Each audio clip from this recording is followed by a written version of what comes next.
The Soham Murders, the tragic killing of Holly Wells and Jessica Chapman.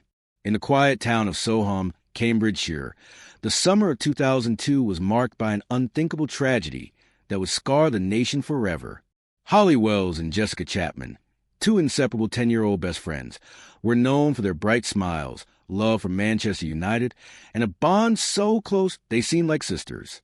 On August 4th, their lives were brutally cut short by Ian Huntley, a school caretaker whose monstrous actions would unravel a community and expose systemic failures.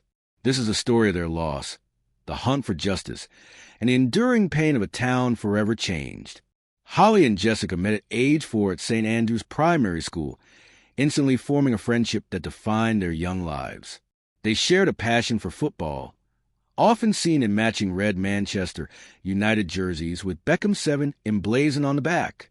On that fateful Sunday, the girls were at a family barbecue at Holly's home, laughing and playing as the summer sun dipped low.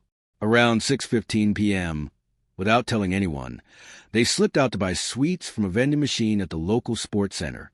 Dressed in their beloved football shirts, they walked through familiar streets of Soham, unaware of the danger lurking nearby.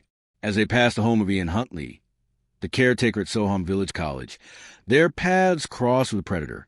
Huntley, then 28, lived with his girlfriend, Maxine Carr, a teaching assistant at the girls' school. Holly and Jessica knew Carr, who had worked closely with them and earned their affection. Huntley lured the girls into his house, claiming Carr was inside. Trusting him, they entered, and within moments, their fates were sealed. Though the exact details remain shrouded in Huntley's lies, it's believed the girls were murdered soon after, likely by asphyxiation, their lives extinguished before 6:46 p.m. when Jessica's mobile phone was switched off. At 8 p.m., Holly's mother, Nicola Wells, went to check on the girls, expecting to find them in Holly's bedroom. Her heart sank when she found the room empty. She and her husband, Kevin, searched the house and nearby streets, their worry deepening. When Jessica missed her 8:30 p.m. curfew, Nicola called the Chapmans, only to learn Jessica hadn't returned home either. Panic set in. By 9:55 p.m., both families reported the girls missing, triggering one of the largest police searches in UK history. Over 400 officers, supported by hundreds of volunteers and U.S. Air Force personnel from nearby bases, scoured Soham. House-to-house inquiries, terrain searches, and interviews with every registered sex offender in Cambridgeshire and Lincolnshire yielded no trace of the girls. The media amplified the case, plastering Holly and Jessica's smiling faces across newspapers and TV screens. Huntley, meanwhile, inserted himself into the search, appearing on Sky News and BBC Look East, feigning concern. He claimed he'd seen the girls on his doorstep, saying they seemed happy as Larry. Carr, too, spoke to reporters, clutching a car Holly had made her, but her chilling slip, referring to Holly in the past tense, raised suspicions. Behind the scenes, Huntley's facade was crumbling. He'd taken the girls' bodies to an irrigation ditch near RAF Lakenheath, 10 miles away, where he cut off their clothes and attempted to burn them to destroy DNA evidence. On August 16th, police searched his home in Soham Village College, finding the girls' charred Manchester United shirts in a bin. Fibers matching Huntley's clothing and body were also recovered. Jessica's phone signal, last traced to a mast near Huntley's home, further tightened the noose.